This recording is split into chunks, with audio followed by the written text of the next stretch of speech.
Hi guys, good morning. This is Delphine Kola and you're welcome to my channel. So today I'm traveling from Berlin to Brussels. I've been here for a week for an international project that I'm coordinating, and today is my last day here. But I have also had the opportunity last night to go through the 5 Chevening applications that were sent to me to review from applicants from different countries. So I've given them a feedback. I've put together a summary of some of the things I think that applicants ought to know when writing their application. So I'm not going to be sharing any personal data. I'm not going to be sharing any information about these applicants or their work, but I'm just going to be giving you some of the things that I think you should know as you're writing your application. So travel with me from Germany, from Berlin to Brussels, as I share Chevening application tips with you. The first one thing that I noticed with almost all the application is that applicants are not really clear about who they are. Like, they want to, in the leadership essay for instance, just share all of the amazing things that they have done, like all the leadership journey, all the wins that they've had. They just want to share it and talk about it, especially during the examples that they are giving. But the thing is, they are forgetting to actually tell the person reviewing their essay or Chevening who they are. Tell Chevening who you are, what you're passionate about, what you have done to contribute to that thing that you're passionate about. So for instance, if you are a medical doctor, so I did not read so far any medical doctor's essay, so let's use medical doctor. So if you are a medical doctor, for instance, you need to tell the Chevening people why you are passionate about medicine, what kind of medicine you're passionate about, what you have done to contribute to the health sector of your country, so that they would understand from where you're coming from. You could be a medical doctor and still be passionate about other things that are not necessarily related to your passion as or your career or your calling as a doctor. It's okay to talk about those things because sometimes those things also help to highlight who you are as a person, which is also something that Chevening, they want to understand who you are as a leader. They want to see, and sometimes you have to talk about other things. But in talking about them, it's important to be consistent. It is important to be clear who you are so that they can see a holistic perspective of who you are. I am passionate about medicine, but I'm also passionate about other things. And just like I have taken initiative as a leader in the health sector, I have taken them in another thing. But when I review an application or anyone reviews an application and the person is all over the place doing so many different things, it's very confusing. It's hard to place you in a particular category, and it's important to place you there to understand and see how your mindset works. The second one is that you need to be consistent, even in your diversity and versatility. It's just the same thing I was talking about. You can show different aspects of your life, but it's important to state what is it that you're passionate about and who you are. The reason why it's important is because it helps them to know why you are going to study whatever it is that you're going to study. It helps them to understand how you're going to use the knowledge when you come back and transform that sector in your country. It's very important. So you can, for instance, I wanted to study communication. I have a long track record of working with women, young women, and working with reproductive health. Now it's a bit different from doing that. I have a track record of working as a broadcaster for a community development radio.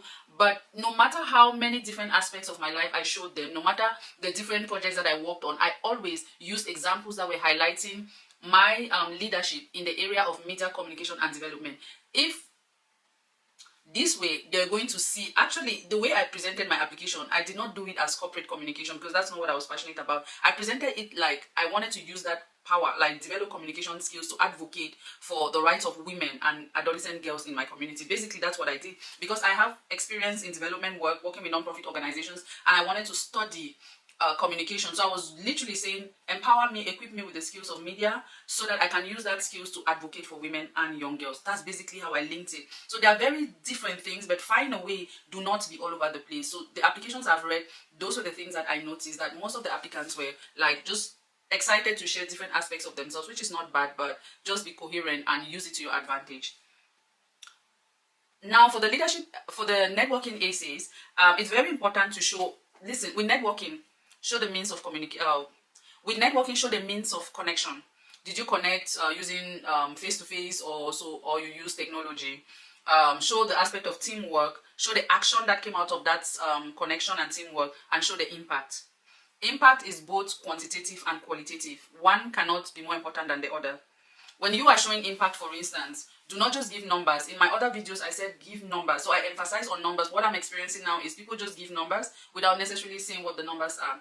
If, for instance, I run a campaign on social media calling people to contribute 100 packets of sanitary pads, and I want to give this 100 packets of sanitary pads to 20 adolescent girls. And I just say, through this campaign, I was able to, no, 20 adolescent girls benefited from the distribution of 100 packets of sanitary pads. That's information that I've given. But imagine if I said 20 adolescent girls benefited from 100 packets of free sanitary pads, which has enabled them to remain in school during their period. The information I've given is showing more impact, because now it shows that I'm not just giving these girls this pad as some kind of thing to help them with their dignity. I'm actually helping them to stay in school, to excel in school, to become better in life. But when you just say you give the number without the qualitative aspect of it, it doesn't give the weight that it's supposed to give. It's not giving what it's supposed to be giving. Another thing is that storytelling is a powerful way to present your essay. I use storytelling in my time. For instance, my story was literally a small town girl from Limbe working with Ocean City, starting her activism with Ocean City Radio, branching into full-blown non-profit work, using that to transform her community, gaining international recognition, and wanting to use the platforms that she has to study communication and become an advocate for women and girls back in her community. That's my story. That's how I told it. But the thing with storytelling as a technique in essays is that if you have not mastered it, you're going to waste time. You waste time because you don't have that many words to use or characters. So you need to be very careful. Every word that you put should be building up the momentum of your essay and not destroying it.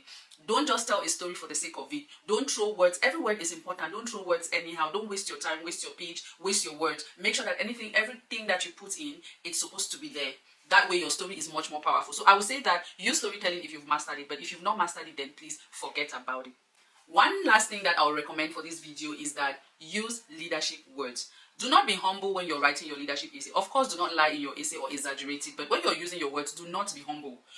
Use words that will portray you as a leader. For instance, use words like visionary, vision bearer, I pioneered, I advocated, I motivated, I am passionate, I led, I optimized, I collaborated, I mentored, I initiated, etc. The reason why you're using these words is that they help to convey the message to the person reading. For instance, if you say that the organization I was working with decided to start this program, as opposed to saying that I initiated this program or I advocated for my department to start this program, it makes the message to have more impact. You have told the truth and you have shown the role that you played in it. It shows you as a leader. So your choice of words are also very important when you're writing your Chevening essay. So I've been talking for too long. I'm going to try as much as possible to take more essays and review to the best of my ability, give more feedback, and then try to summarize what lessons you can pick out from them. But that being said, I wish you guys all the best, and please do not forget